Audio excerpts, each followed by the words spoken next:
Assalamualaikum warahmatullahi wabarakatuh. Salam, Om Swastiastu, Namo Buddhaya, Salam Kebajikan. Halo teman-teman semua, perkenalkan saya moderator dari kelompok 16. Di sini, saya dan teman-teman semua akan menjelaskan tentang fenomena termodinamika dalam sistem biologi dan lingkungan dengan tema siklus Carnot dan analogi sistem biologis. Di sini saya tidak akan menjelaskan materinya secara sendirian. Anggota kelompok 16 beranggotakan Lisa Maulidia dengan akhiran NIM 02 dan saya sendiri Junavendra Diatma dengan akhiran NIM 15 dan Salwa Ayu Fadilah Anafi dan dengan akhiran NIM 58 serta Handika Prabowo dengan akhiran NIM 70. Nah, untuk penjelasan akan saya alihkan ke Lisa. Halo semuanya, pada kali ini kita akan membahas satu konsep penting dalam fisika dan termodinamika, yaitu siklus Carnot. Dan bagaimana sih konsep ini ternyata dapat dianalogikan dengan proses-proses biologis?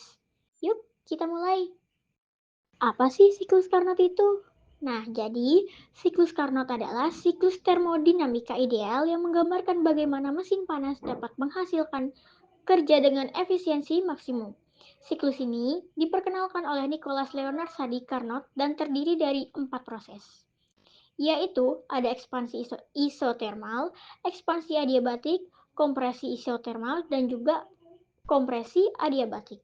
Apa sih hubungan siklus Carnot dengan termodinamika? Jadi, siklus Carnot itu menjadi acuan dasar dari hukum termodinamika 2. Tidak ada mesin yang bisa 100% efisien, yang mana selalu ada energi yang hilang sebagai panas ke lingkungan. Semakin besar perbedaan suhu antara sumber panas dan lingkungan, maka semakin efisien mesin tersebut. Nah, kemudian sekarang bagaimana sih hubungannya dengan biologi? Meskipun organisme hidup bukanlah mesin Carnot, beberapa konsep termodinamika yang sama bisa dijadikan analogi. Misalnya, pada tubuh manusia dapat dianalogikan sebagai mesin yang menerima energi dari makanan, mengolahnya menjadi energi gerak, aktivitas otak, dan metabolisme. Namun, sama seperti mesin, sebagian besar energi akan berubah menjadi panas dan dilepaskan ke lingkungan. Nah, jadi teman-teman semuanya, pada mini project ini kami akan menjelaskan bagaimana siklus Carnot dapat dianalogikan dengan aktivitas lari, khususnya dengan melihat perubahan suhu tubuh sebagai parameter utama. Sebelum itu, kami mempunyai 3 poin dalam rumusan masalah. Yang pertama, bagaimana konsep dasar siklus Carnot dalam termodinamika. Yang kedua, bagaimana analogi siklus Carnot pada tubuh manusia dan makhluk hidup. Dan yang ketiga, bagaimana fenomena termodinamika terlihat pada aliran energi dan di lingkungan sekitar. Memahami konsep siklus Carnot sebagai mesin kalor ideal. Siklus Carnot adalah model termodinamika ideal yang menggambarkan cara kerja mesin kalor yang paling efisien secara teoritis. Nah, ini diciptakan oleh Nicholas Leonard Sadi Carnot pada 1824. Siklus ini terdiri dari 4 proses reversibel yang terjadi dalam sistem tertutup. Nah, yang pertama itu ada ekspansi isotermal, yang dimana gas mengembang pada suhu konstan sambil menyerap panas dari reservoir panas. Kedua itu ada ekspansi adiabatik, yaitu gas mengembang tanpa pertukaran panas dengan lingkungan. Nah, ada juga kompresi isotermal, yang dimana gas dikompresi pada suhu konstan sambil melepaskan panas ke reservoir dingin. Terus yang terakhir ada kompresi adiabatik, yang dimana gas dikompresi tanpa pertukaran panas, suhu naik kembali. Terus ada yang kedua, menjelaskan analogi siklus Carnot dalam sistem biologis, khususnya pada manusia.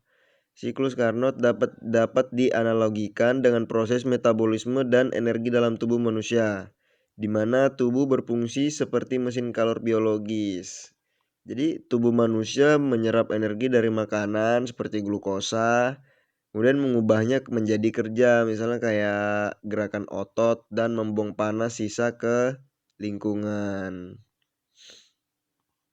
Kemudian yang ketiga, mengamati fenomena perpindahan dan perubahan energi di lingkungan sekitar. Perpindahan dan perubahan energi terjadi di mana-mana dalam bentuk konversi energi termal, mekanik, listrik, atau kimia. Beberapa fenomena observasi sehari-hari nih. Yang pertama itu ada panas dari matahari. Radiasi matahari memindahkan energi ke tanah, kemudian memanaskan permukaan. Nah, ini konversi energi elektromagnetik ke thermal, yang kemudian menguapkan air. Kemudian ada pendingin udara AC. AC menyerap panas dari ruangan dan membuangnya keluar. Ini mirip dengan kompresi dalam siklus Carnot, mengubah energi listrik menjadi pendinginan. Kemudian ada panas tubuh manusia.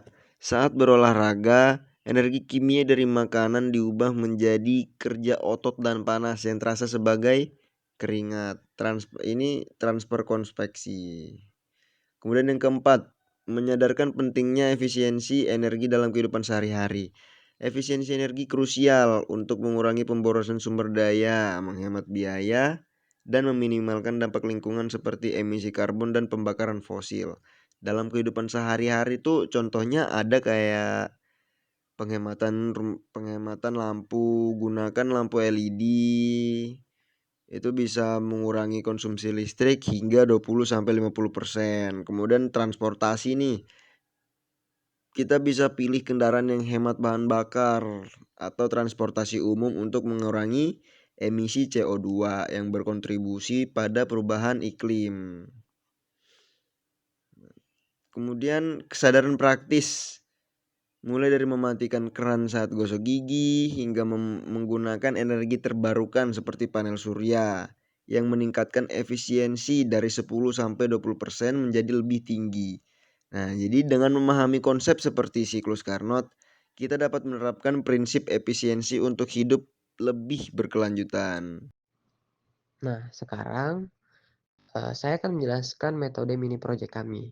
Tentu saja yang pertama kita harus siapkan alatnya. Nah, di sini sebenarnya alatnya itu opsional ya teman-teman, seperti termometer. Fungsi termometer di sini untuk mengukur suhu awal tubuh kita.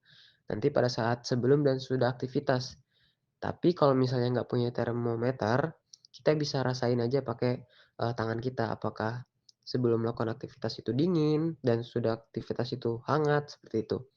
Yang kedua, stopwatch. Nah, stopwatch ini juga bisa kita ganti pakai jam. Entah itu jam dari HP, tapi saya rasa semuanya punya stopwatch ya, dari HP juga ada. Nah, fungsinya stopwatch ini untuk mengukur kegiatan kita. Nanti pada saat beraktivitas kita tentuin berapa lama kita beraktivitas, misalnya 5 sampai 10 menit. Yang kedua, buku catatan. Nah, fungsinya buku catatan ini untuk mencatat apa saja reaksi yang terjadi di tubuh kita pada saat sebelum dan sudah melakukan aktivitas. Ataupun mungkin ada hal yang mempengaruhi secara eksternal. Jadi nggak cuma dalam tubuh kita, seperti itu. Dan yang terakhir tentu saja tubuh kita sendiri serta lingkungan sekitar. Nah, adapun langkah-langkahnya, yang pertama, kalau teman-teman punya termometer, itu diukur suhu awal tubuh kita. Nah, lalu lakukan aktivitas ringan seperti berjalan atau naik turun tangga selama 5-10 menit. Sebenarnya nggak perlu lari ya teman-teman, ataupun olahraga yang berat. Jadi cukup yang ringan-ringan saja. Terus setelah melakukan aktivitas, kita perhatikan perubahan yang terjadi pada tubuh. Apakah suhu tubuh terasa lebih hangat setelah melakukan aktivitas? Apakah muncul keringat ataupun napas terasa lebih berat, lebih cepat, seperti itu. Nah, lalu kita hubungkan perubahan tersebut dengan konsep perubahan energi, seperti yang sudah dijelaskan sama Lisa tadi. Nah, setelah itu kita amati lingkungan sekitar. Apakah tubuh kita itu meluapkan panas ke udara, dan juga mungkin benda-benda di sekitar kita terasa lebih hangat karena kita ada di dekatnya dan setelah beraktivitas, seperti itu. Jadi mini project kami ini sebenarnya terinspirasi dari sistem mesin, tapi kita analogikan ke tubuh manusia.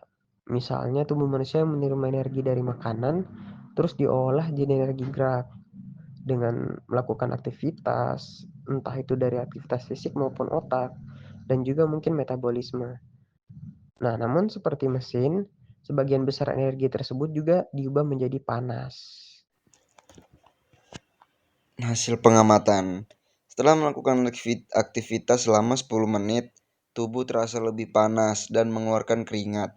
Hal ini menunjukkan bahwa tubuh melepaskan energi panas ke lingkungan.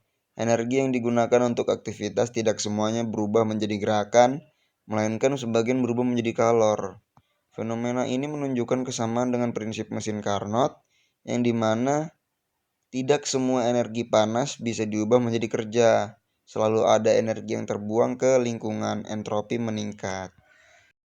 Nah, jadi saat beraktivitas, tubuh menggunakan energi kimia dari makanan seperti glukosa melalui proses metabolisme.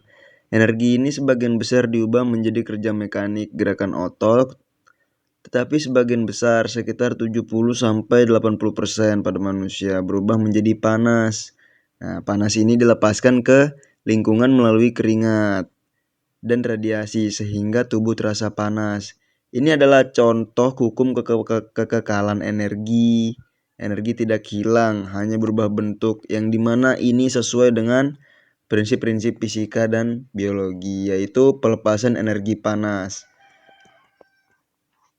Terus yang kedua itu ada efisiensi tubuh.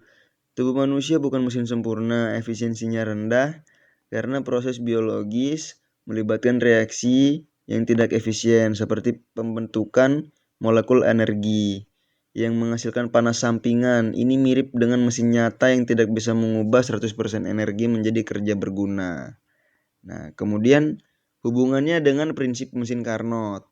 Jadi, mesin Carnot ini kan model mesin panas ideal yang mengikuti hukum termodinamika kedua.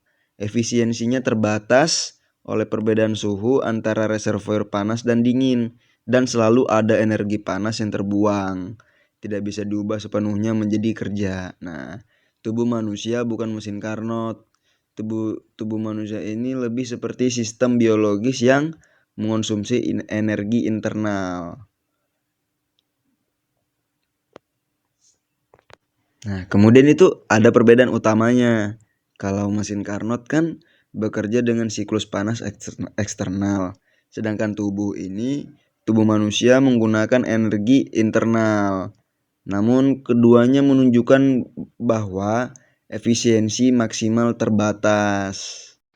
Jadi, dari hasil pengamatan kami dapat disimpulkan bahwa termodinamika tidak hanya berlaku pada mesin buatan manusia, tetapi juga pada seluruh sistem biologis dan lingkungan.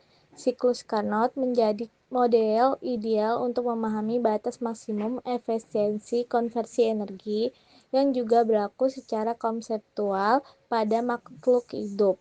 Makhluk hidup seperti mesin biologis tidak bisa mencapai efisiensi 100% karena sebagian energi selalu hilang dalam bentuk panas. Proses metabolisme, fotosintesis, dan keseimbangan energi lingkungan menunjukkan bahwa hukum-hukum termodinamika mengatur kehidupan di bumi. Dengan memahami hal ini, manusia diharapkan dapat lebih bijak dalam menggunakan energi dan menjaga kelestarian lingkungan. Selanjutnya, saran yang akan kami berikan dari hasil pengamatan, yang pertama, perlu kajian lebih lanjut tentang penerapan termodinamika dalam ekologi. Yang kedua, diperlukan peningkatan kesadaran siswa tentang energi dan lingkungan. Nah, itu tadi tentang mini project kami. Semoga penjelasan yang kami sampaikan dapat bermanfaat buat kita semua. Dan juga semoga teman-teman semua bisa paham tentang konsep termodinamika serta siklus Carnot. Sekian dari kami, sampai jumpa. Dadah.